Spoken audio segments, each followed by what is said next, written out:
if you're young, not necessarily in age, but in career as like an artist, like it's really hard to get a foot in the door. Like people don't really want to give someone that they don't see like a resume of shows or things done like a chance. And so DIY, like doing like these like DIY spaces or just like doing pop-up shows has been like very beneficial. Hello, welcome to Local Music Shapes Culture. I'm Allison Kristoff, and I'm here today with Nick Witten, who is a visual artist in Indianapolis. I've mostly focused on like musicians and music artists, but Nick caught my eye when he posted about stuff he was doing with his class. You were having them like make room installations. So this class is called Building and Making, and it was really vague when I got back to school to teaching because I was like left for a little while. And they were like, they just have to build and make something. I was like, that's very stressful. I need to like have more of like structure on this. That's like how I took a class at IUPUI called Meaning and Form. Exactly. And I was in the tech department. So I was like, what the hell is this? That sounds like an art class. You're just like showing up first day like what am I doing? But Heron is really nice, and they let me like make like my classes whatever I want them to be. There's like no set curriculum, and they really lean into like what kind of like your specialty is or like what you're interested in doing. And so the way I pitch it to the students is it's called Building and Making Community. And so everything is self-guided by them. They vote, and so like the bare bones of it is that they are going to find a space, create a space, and put on an exhibition, and then they each get a role that's like typically within like an art venue or an art institution. And so they kind of have to like fulfill that role, whether it's like curator, social media. Wait, so how did they get this role? They decide, yeah. Okay. And then like everything is put up to vote. Oh, so it's a role specifically within, you said, a venue? Or? Yeah, like so all my times at like art nonprofits, art institutions, running DIY spaces, there's always like these like same couple of like repeating tasks that people have to do. Yes. And so I kind of like break down those like roles for them, and then they get to pick, and typically it's like a pretty even split, and like it works well. Like everyone has an interest in doing something, and they kind of just like naturally fall into those roles. Yeah, that makes sense. It's kind of like setting up a music show. Yeah. There's like a bunch of different roles, like the sound guy and musicians and door people, although I'm not sure if anyone's ever really enthusiastic to do the door. I'm trying to think of what the equivalent is. I think that's like putting up, like getting the food ready and stuff like that, maybe, or building the space. Barely anyone wants to build the space. Really? What's building the space involve? So it depends, and that's the other half, is they get to like come up with the ideas and then they vote on everything, and so the decisions are based off of majority vote. So the way that it's kind of functioned so far is there was one group that built like a hallway that was supposed to be a spaceship, and like their theme was space. They had like, that was like what they were kind of like trying to get across. I had one group that just this past one, theirs was a giant dollhouse, and so everyone built like a room, and then it all came together and formed this large dollhouse. See, that's the one I was looking at recently. How many times have you taught this class? I've taught it a handful of times, but I've only done this model 3 times. With the building and making? Mm-hmm. Okay. Yeah, This past one was a dollhouse, and the previous ones were... Previous one was like this like 16-foot by 8-foot like hallway that was like a spaceship that they built. Oh, so it was like collaborative. They all did the spaceship. Yeah. Okay. And then the other one that they did was like end of the world theme, and that one was like there wasn't really any building of space. They just found like a wrecked area of the school and kind of like added some like thematic props and like made this like basically like a set that they then showed their artwork into. Which was fun. Yeah. What were some of your well, I don't want to say favorites. Like, what were some of the interesting ones that you saw? Of stuff that they did? Yeah. I think the beyond like individual pieces, because they might watch this, I'm not going to say anybody's name. Like the End of the World show. Yeah. They like went all out on like theming it out. They made like T-shirts, and like then they themed the food. So it's like End of the World. They want it to be like rations and stuff, and they bought a bunch of tin cans and made chili and like water bottles. And so like typically there's like hummus and carrots at an art show, this, like, if you wanted a snack, you had to, like, eat chili out of a tin can. And they're just, like, did such a good job of considering every little bit and piece, and, like, making it happen. It was crazy. Yeah, it was really nice. That's really neat. So was the end of the world, like, prompts, like, really vague? Yeah, so they're like, they voted on, like, end of the world, nature versus, like, man-made, and so they kind of also have, like, a restriction in the show. It's like end of the world was their, like, theme, and then they have to decide, like, one thing of, like, what's going to give us something that dictates, like, the artwork that we make. And so theirs was like, has to have one man-made material and one like natural material in it. So it wasn't that they had to choose one, they had to incorporate both? Yeah. Okay. And, like, kind of mash them together. I find they just, like, I don't know, it's a good way for them to really build, like, a community, understand that they're, like, in charge of their art careers a little bit more. Right. I feel like it, like, empowers them to, like, be able to build spaces like that in the future if they want to, and not wait for, like, some art gallery to, like, ask them to do a show. Exactly. And that's what, like, you've done a lot in the past, right? Yeah, especially in the city. I feel like if you're young, not necessarily in age, but in career as, like, an artist, like, it's really hard to get a foot in the door. Like, people don't really want to give someone that they don't see, like, a resume of shows or things done, like, a chance. And so DIY, like, doing, like, these, like, DIY spaces or just, like, doing pop-up shows has been, like, very beneficial to me, and I feel like beneficial for, like, the younger artists and stuff like that. For sure. What was, like, your first experience with, like, an art show in, like, a DIY space or pop-up show? That I just, like, attended, or that I did, or I can do both. I think, yeah, well, let's start with the attending. The attending one? Yeah. I think it was one, there were, like, small ones in my undergrad here in Indy, but they would be, like, a pop-up show at, like, a hair salon, or, like, something that was already kind of, like, a venue.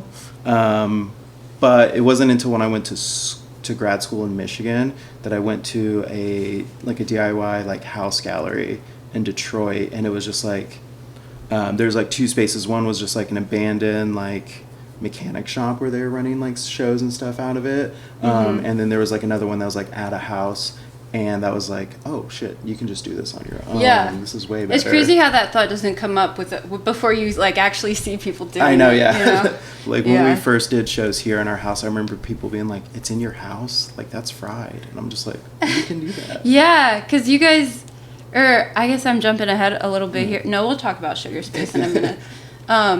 Right, so, well, was that but you've helped set up DIY shows, like, after you saw that, before you started Sugar, because Sugar Space was kind of short-lived. It was very short-lived, yeah, it was just a year. And so I started, when I came back to Indy, I was working with an art organization, and I had to do, like, a community-involved project, and that's typically, they would ask someone whose, like, art practice is that.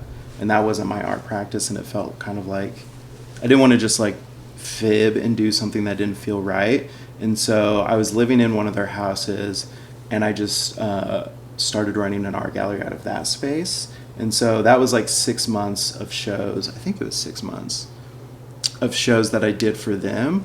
And how did that differ from what they wanted you to do? They wanted me to do more something like, I'm trying to think, like, social practice work, or like an art piece that is, like, made with the community. And it's just, like, not how I guess, like, I make art. And so I didn't know how to go about that, but I was like, but I do know I can do this thing, like, way easier. Like, and that do a seems more gallery fun. type thing. Yeah. So it's like, instead of collaborating on, like, a single art piece, it was like a collection of everybody's. Yeah, and it's like, how about I just, like, provide opportunities for people to show their work and stuff like that.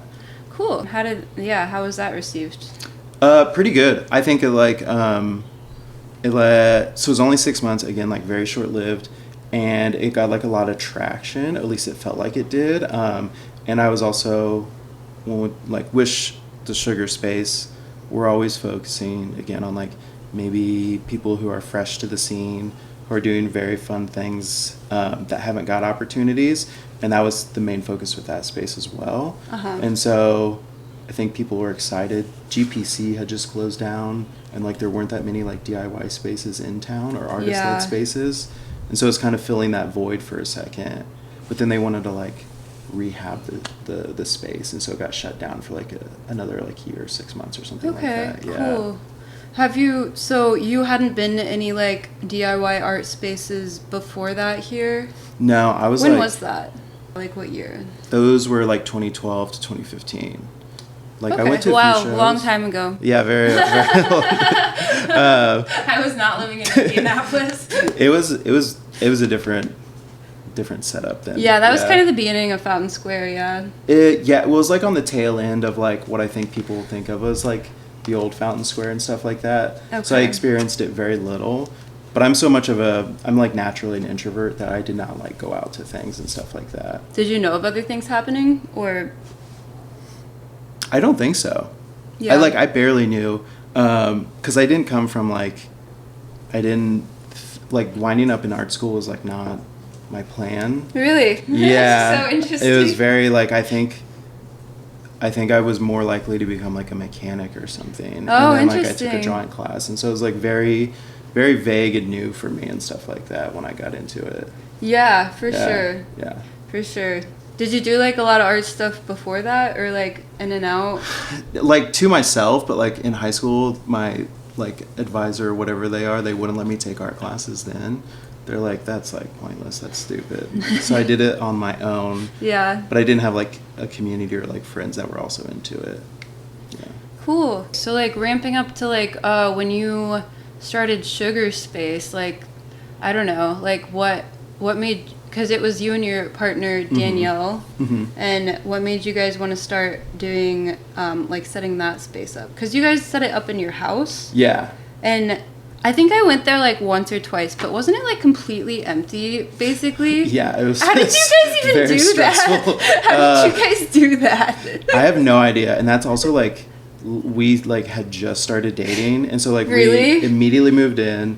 That's immediately crazy. had no furniture, and we're like running a gallery space in the house, and I was just like, it was a very like stressful but fun time. Where did you put everything? We had nothing. Oh, okay. Yeah. So like it was just like we moved in knowing that's what we were gonna do. Okay, that's help. See, if Yeah. I tried to do that, I'd be like, where the hell is this stuff going? And I already learned at like the previous space, like the house that I was running the gallery in was also the place I lived, so I was just like jamming everything in the closet like every month, and Because like, you trying wanted to make keep work. it like with that Yeah. like pretty minimal except for the art aesthetic. Look to it, and so like It was moving cool. into that It was one, kind of eerie. It was kind of strange. I was like, oh shit. Yeah. But Danielle was actually the first show that I like put on with the other space that I was running like the house gallery really? out of, and so we did that, and we worked well setting up her work, and then she asked about continuing to help stuff, and so when the time came that original space was getting shut down, we decided like we should just like find a house, like a house that has a shitty landlord, is not going to ask us any questions, and just like run a space out of that for as long as we can. Nice. Yeah. That's And so cool. we continued with the same model of just like asking like newer people to the scene or like students to do stuff. Yeah. And then How do you find them? Just like art shows or? Yeah. So like this was what, 2018. So I had graduated in Yeah, that's the 2015. year I moved here. Oh, it was? That's fun. 2018, yeah. Where'd you move from? I graduated from IU Bloomington in 2018. Nice. And then came out. Yeah, and then I'm from Fort Wayne, but yeah. Oh, okay. Danielle Yeah. too. Oh, you asked me how I found the student. Like, how did I get Oh people? yeah. Because I was like so recently graduated, and then I was like immediately teaching back at Heron again. I had like a pretty good Cool. pulse on like who was making stuff and who was around, and then like who were the new people. That's kind of fun. Then you can be like, hey, I really like your art. Yeah. Like I had like students who were like freshmen that would like make something in class, and I'd be like, hey, do you want to like put this in like a show next Nice. week? And they'd be pretty stoked on that. Yeah. I was gonna say, what was their reaction? They like, yeah, they would always be like, oh, I don't know, like stressed at first, I think, and then into it. Because they hadn't like been given an opportunity like that usually. Or even like know that that's like a thing that can happen, and then Yeah, also it's that's like so cool. they're like, oh, it's in your house too. Like, is this even a thing that I should worry about? I don't know. Yeah. I feel like that was kind of my reaction to like both like starting to live in like the co-op housing in Bloomington and like being more involved in the DIY music scene here, you know? Like, both of those concepts were, like, very new to me, and I feel like they're similar. Because, are you familiar with co-op houses? No, like, maybe, but you should still explain. I guess so, to the audience. A co-op house, actually, it's kind of hard to explain. Okay, it's a cooperative organization is mutually owned by all of its members. All of its members are member owners. And, so there's a lot of different types of co-ops. There's, like, you know, food co-ops, like grocery co-ops, lots of different types of businesses that are co-ops. But a cooperative housing is like a living space where everyone pays a certain amount and they all contribute to the household equally. In my house, our monthly rent went into, like, included a grocery budget that was shared by the house, and we had, like, grocery shoppers and ordered, like, bulk food, and we all had, like, assigned chores that, you know, most of us adhered to doing. And there's always dirty dishes in the sink. But it was cool anyway, because, like, the whole idea behind that was just, like mutually, like, contributing to the household. And, you know, the idea was in an equal way. And the co-op would also, you know, host events, or it was just like a community where it was like the people in the community did this stuff. Like, we didn't rely so much on outside, as opposed to, like, if we were just a dozen random people living in a house, you know? Yeah. I don't know if I did a good job explaining. No, that was a very good job. I think Okay. Thank you. A little round of applause. Yeah, and then the DIY music scene, they know what that is. Hopefully. Well, unless this is their first episode. Can I ask you a question? Yes. How did that, like, how did transferring out of, like, a living situation into, like, a DIY, like, how are those kind of, like, did that help you, like, ease into, like, a DIY scene, like, a new scene, because you had already gone through that a little bit? I don't know. I feel like I've always been interested in alternative spaces, because, you know, I don't know. I guess I just never felt like I fit in with, like, what was expected of society and people, and so I feel like I always gravitated towards that. But I mean, I don't want to say there wasn't a music scene in Bloomington. There like definitely was. I guess I was just more focused on, like, school at the time. Yeah, there was definitely a music scene in Bloomington that I just, like, never got into. But I don't know. Yeah, at first here, I guess I always wanted to get, when I moved here, I always wanted to get involved in music, and I would, like, go to some random music shows. But, you know, despite my world being, like, a lot of punk right now, there is like a diverse selection of types of music around indie, and it kind of just, like, took me a while to find the spaces and people that like I liked and, like, resonated with.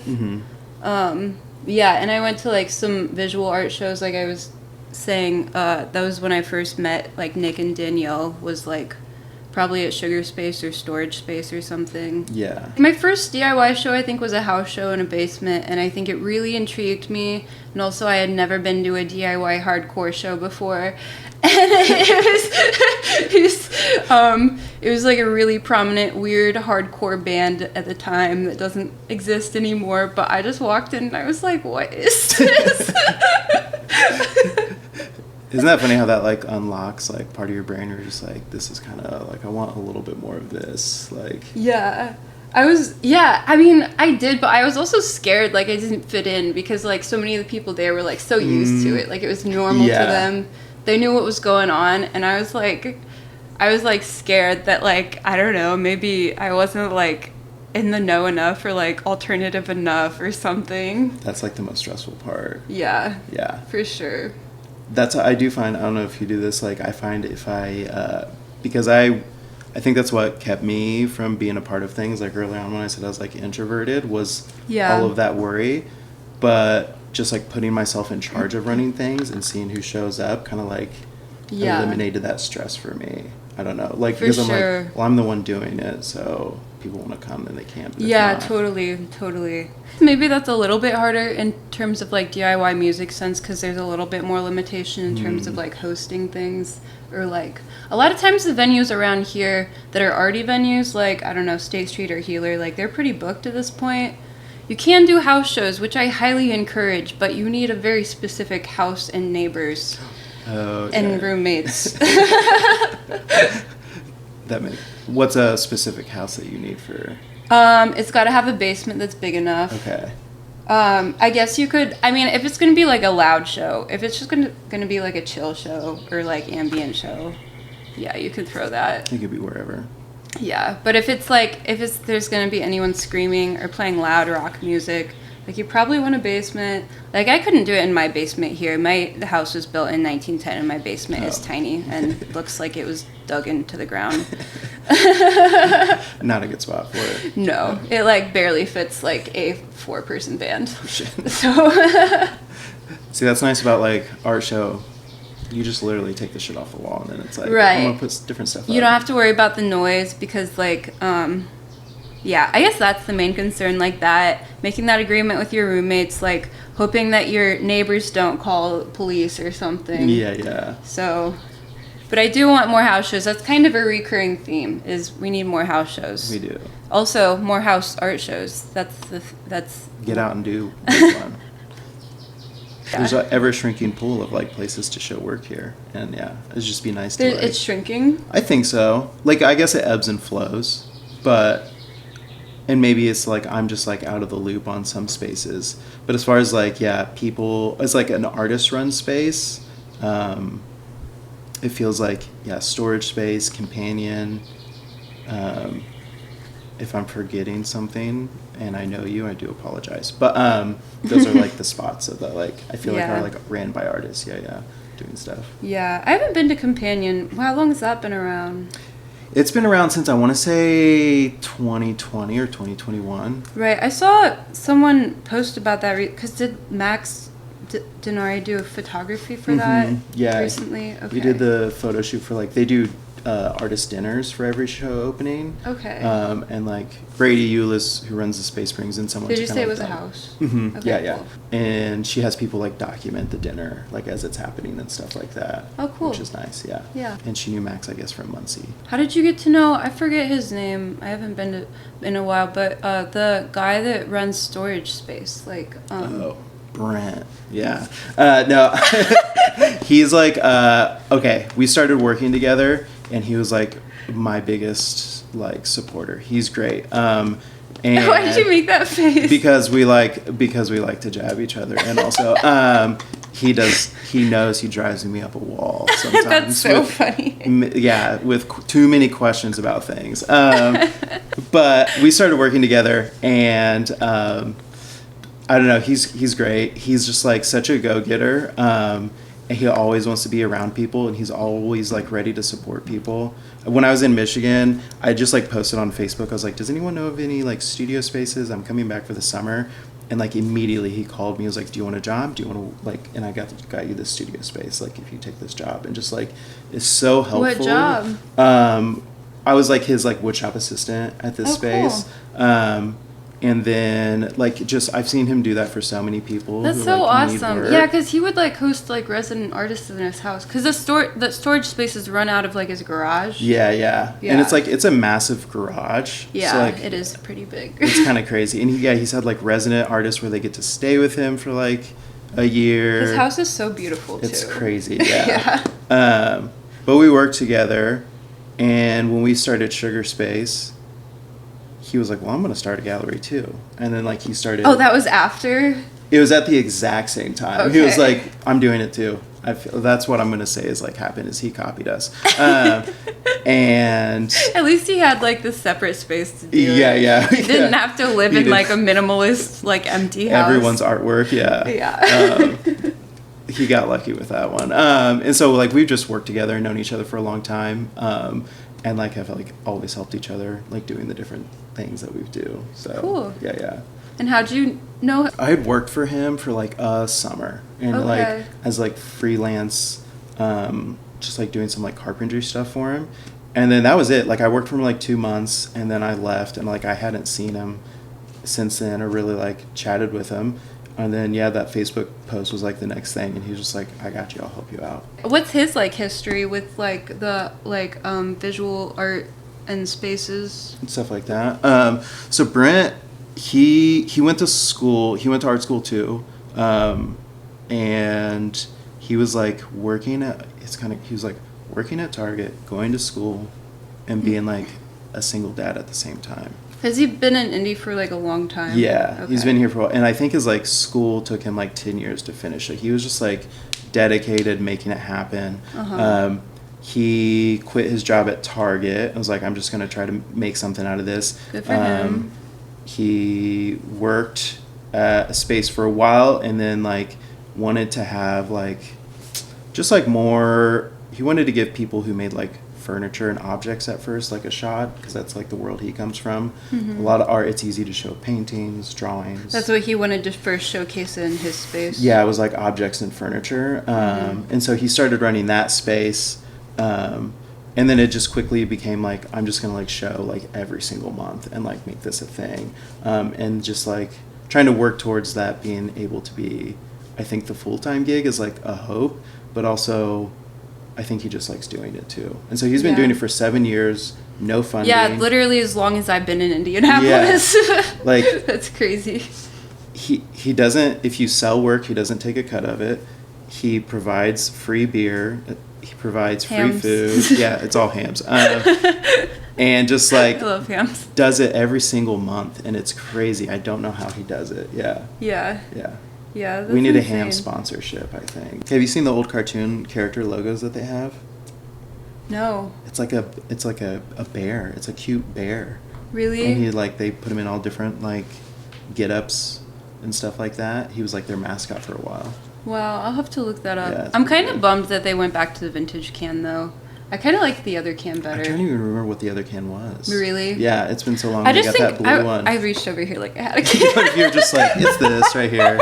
11 o'clock. Yeah. I think the proportions are just kind of off on the vintage can. Like that's fair. I like a lot of vintage like beer logos, but I don't know. I just think the proportions are kind of off. Yeah. Like I think this is kind of low. It could be bumped up a little bit. Yeah. Yeah, I agree. We should write them an email. I just want the old can back. Bring back the old can. Give us a sponsorship. I mean, I guess this is technically the old can, but the new old can. I don't know. Maybe I'll put a visual of old hams versus cans. new hams. Sponsor storage space. Yeah, please. Of course, yeah. A sponsor Indianapolis, I think, would be really great too. Yeah, sponsor Indianapolis hams. Everything is always hams. Yeah, this is the old can. Yes, that's better. You're right. Yeah. Yeah. It usually I like when they go back to the vintage labels, but I like this more. that one's. Yeah. We gotta tag hams for that one. And go back to the old can or the other can. Do you have any advice for people that want to like get into like more of the gallery spaces or become more involved in like the DIY visual art community? Either both like setting up or like setting up your own thing, or going to shows and stuff, or like meeting people and stuff like that. Yeah, perhaps specifically Indianapolis or general advice. Yeah, I will say like I've bopped around like and had jobs in different states and stuff like that, and have been a part of like different scenes. And Indianapolis is like the nicest, most hospitable. Like everyone wants to help each other in this. Like scene. not pretentious. Not pretentious, and Is like. that what you mean, or just like dying to like help you get an opportunity. That's too. so cool. Yeah. Like just even like yesterday at Storage Space, there was like someone from like grad school in Illinois showing, and they're from Georgia, and they're like, everyone here is so nice. Like it's kind of crazy, and like just everyone I've met. So the point is, come to shows. Don't be afraid. Everyone is very nice. We want to help you get jobs. We want to help you do shows. Just like chat someone up, even if it's just like an initial ask of like, what do you do here? Like, how many shows do you do? Like, what does that stuff kind of look like? If you see me, you can talk to me too. Also, do you guys ever like want like help with anything or? Yeah. I'm in a hard place right now because I'm not helping and associating with any space, but I know Brent's always looking for help. Okay. We had a when me and Danielle were curating storage space, we had like a crew of like 6 people that were just like volunteers that would come hang shows for us with us. Not for us, we were there helping too, like every month. And like I'll say like I can't pay you, but I can give you hams and I'll buy you a sandwich. And so like if you ever want to come help hang shows, like literally Brent just texted me last week saying, can you help me?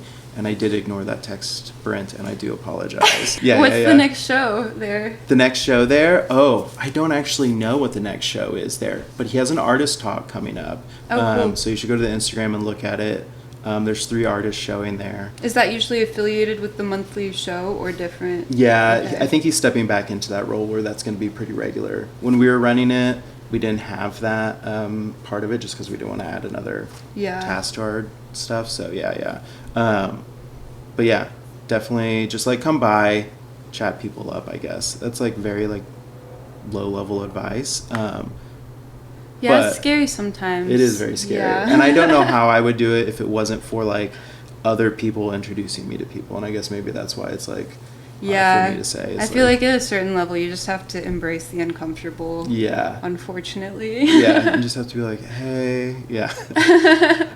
You show up enough, you'll just be a regular part of it. Literally, I feel like that's how I've met so many people, is just them showing up enough, and that like then I see them someplace else and I'm like, we know each other, right? Yeah. And it's like, yeah, we've never talked, but like if you're in the same room with someone like 5 times, eventually you're going to talk to them. Yeah, I feel like. for sure.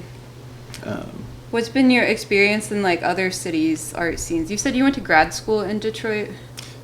If I want to sound cool, I'll say I went to grad school in Detroit, okay. but it was really like outside. It was in Bloomfield Hills, and so that's like 40 minutes outside of Detroit, Michigan. I don't know, that was like a really like intense program. I think that also helped me want to build community, because like my grad program, there's no classes. It's just like you dictate what you do with your time, and it's interesting. like 10 to 15 people a department, so there's only like 150 people on this like plot of land, and you have to like, you have a studio and your kitchen is within like the studio space, so you have to like eat dinner and you have to eat lunch with people, and you have to be forced to like constantly like talk and engage. Oh, interesting. So that's like really intense. Did that like draw you to it? Mm-hmm. Yeah. Cool. And like not being told what to do was nice. Like you just kind of like get to dictate your time. They had like a bar on campus where you could just like pitch parties, and the school had like a budget to pay for like to have like a party too. Oh wow. Which was like very fun. They got rid of that, but it was like extremely like community oriented, like learning from your peers. So that was really intense, but I think that was really beneficial for me to like continue to learn how like what I wanted out of community, and also how to like engage people effectively and like properly. And what kind of grad program was that? It was a visual arts program, so I was there for Okay. sculpture, but then they have like photo, ceramics, like every other one there Cool. too. Yeah, it's a very weird space. It's a very weird like community that comes out of it. Yeah, for sure. With like your teaching or the art gallery spaces, is there anything like you would like to see or make happen in the future? Kind of a big question, but No, I think that's really, I would really like to see my students, like I would like to find more ways that like these kind of like temporary shows that I'm putting on, like these temporary spaces that we're making, can become more permanent, and to see more students like stepping out of that class and continuing to do stuff in like a community oriented way. And like just, your own students like continuing on the tradition kind of. Yeah, and just being like, because I do think that that's like missing a little bit, and is like super important right now. Not only for like them getting to like create their own space in the city, but for them to like build community and know so much of like art school for me, and what I think is like most effective is learning how to like engage with people, learning how to interact. Yeah, being, instead like, of just doing the art. Yeah, and like that's great for some people, and that like works for them. But like I know for me, like it just helped me grow so much, and it helped me like feel so much better about my life, that I would love to see that happen. Like when more you and started more. building your own spaces and like being involved in like a community. Around that. There's like a night and day difference. Like You can ask like my professors from undergrad. Like I remember my sophomore professor told me I was so quiet that it was weird, and she thought that and I was just like, okay. Versus like once I started to like get involved in spaces and stuff like that, just like incredibly different night and day difference for me. For sure. I feel like I feel like musician, like I felt that way too with music, like just being around people that are also doing a similar thing and being able to collaborate and interact is like really impactful. Yeah. And even if it's not like long-term stuff, just like being able to have these projects that kind of like, through. Yeah, and I really like that that's like a main focus of like your curriculum with your class, because I feel like that's like that messaging is something I want to like cultivate more in this podcast, just like in terms of like that's why I was interested in interviewing you for like the podcast, because it's so related to the idea of DIY music spaces too. Mm-hmm. Just being like, we don't have any super legit venue that's like, oh, please come to our show and we'll have everything set up for you. It's like, no. It's largely a labor of love by the community, you know. Whether it's a house show or even like the venues we do play, it's not like they are making a crazy amount of revenue. Yeah. You know? It's just like, because people want to do it and stuff like that. Right. Yeah, for sure. Or just like, you know, throwing a skate park show or like getting a generator out there. Making it happen. Yeah, exactly. Making it happen. Finding spaces if there's like nothing else available. And just finding a way to make it work. Yeah. You know? You want to hear something cool that I heard? So I went to this conference for like teaching. And there's like a bunch of people from everywhere. And I was talking to these couple of like professors that were from San Francisco. And they're like, where are you from? And I said, Indianapolis. And they're like, ooh. And I was like, okay. Like, I thought that was like a dig or something at first. And I was like, whatever. And they're like, no, seriously, like, we keep hearing about like spaces that people can, or like cities that people can go to outside of these like hubs where it's like too expensive to live and you're getting priced out. And they said Columbus, Ohio, Kansas City, and then Indianapolis are like cities that they continue to hear about, like there are things going on and like interesting scenes happening. What sort of spaces? Did they specify? They didn't specify. They were just like, that's how I hear like people are doing cool stuff. Like art, music? I think these were all visual arts people, and like there was like a few writers, so I think it was from that scene. Cool. But interesting. I've heard of like poetry events for sure. Yeah. So I was just like, that's kind of fun that like someone from like like where are they hearing about this? I'm kind of curious. I was like, okay, we are doing cool things. Yeah.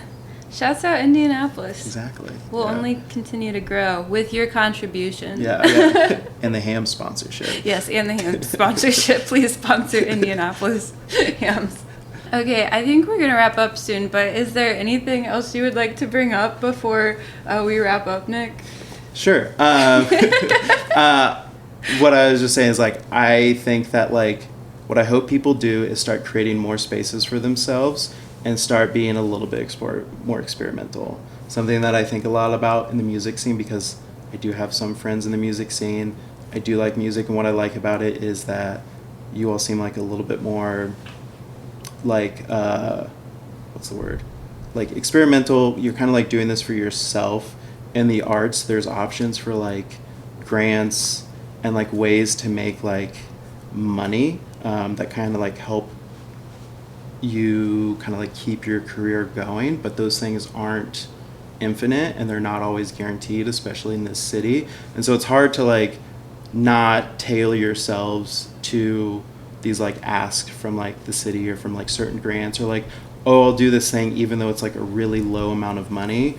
I'll just do it for like my resume, and like maybe I'll get ahead a little bit with that way. Like, I think that we need to start taking things into our own hands a little bit more. Like, don't do a public art piece for $500 because that's not even going to cover your materials. Or like, and don't like. Oh damn! Yeah, that sucks. Yeah, and that's like a vague like like I don't know, like I can't remember the exact thing, but like don't accept money for like less than you're worth. Yeah, too. Like exactly. You're literally losing money.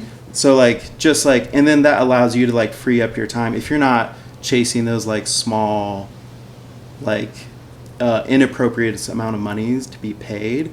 That frees you up to kind of like maybe experiment and make what you want for yourself. I And I think in the long run, that's going to be more beneficial. I also think that's how you become like an innovator in any community, is when you're like branching out and not doing something that like other people are doing. You know what I mean? Yeah. I just think it's like tricky, and I like find myself wanting to do those things too, but I don't know. A needle mover. I've been liking that word lately. That's a pretty nice one. Moving the needle. Just like pushing it forward a little bit. Yeah. How are you supposed to do that if you're trying to like make people happy? Exactly. Yeah. I don't know. Do you feel that way like about the music scene? Like, do you have those kinds of like? I don't know if it's like, I mean, I don't think anyone's like super chasing after the money, you know, but I think definitely sometimes I think some people get stuck in the headspace of like what kind of music they're making, and that like they should be making this type of music as opposed to just like making something and not having to put a definition on it, because sometimes I feel like defining yourself limits you. You know what I mean? Yeah. And it's hard to like, once you like put yourself in this box to like grow, because you're just like bouncing off of those for sure walls. And it's like, you know, I don't know, like hardcore metal is nice, it's very popular around here, but I do want to just see some weirder stuff for sure. Yeah. Is there anything weird actually going on? I mean, there's lots of weirdness all the time. I don't know. Gooseflesh is a really cool band. I interviewed Z on this podcast. They're like weird but still heavy. I don't know. People call my band Pigmail Brains pretty weird. I guess you guys can confirm that. Yeah, there's lots of cool projects. I think what Lily and Lizzie? Yes, and Lizzie? yeah, what they do with Tubbles. Yes. Okay. Yeah, with Tubbles. I think theirs is super cool and entertaining, because it's like they're like fusing music with like comedy. You know what I mean? It's very fun. And they're hilarious. Yeah. I love seeing them perform. They did a show, we put on a show that they performed at, and I remember like looking at people in the audience, and someone like came up to me afterwards just like, so like, is this like their whole shtick? And I was like, yeah. And then that person like asked them to be a part of like a show like the next month. Really? They were pretty stoked. Yeah, it was funny. Yeah. That's nice. Yeah, their stuff is awesome. But not that anything has to be weird and silly like that that explicitly silly, you know what I mean? Just trying out different things that like you might be scared that someone doesn't like or might judge you for, just because it's different and no one does it. Yeah. Well, is there anything you want to shout out? Any social media or anywhere you want to direct people? Yeah, shout out to Storage Space. Follow Storage Space on Instagram. Go to all the Storage Space shows. Brady Eulis, running Companion, is going to be doing really cool stuff for this like next 2 years. Just has like a lot of great like shows in the works, and there's going to be some like workshops, opportunities to like see shows in different spaces. So definitely follow This Is Companion and Storage Space on Instagram. Would be the ones. Yeah. Hell yeah. Well, thank you so much for joining, Nick. Thank you guys for watching too. If you want to follow this podcast, you can subscribe on Substack, YouTube, Apple Podcasts, Spotify, or it has an RSS feed too, thanks to Substack. So thank you guys so much for listening. Bye.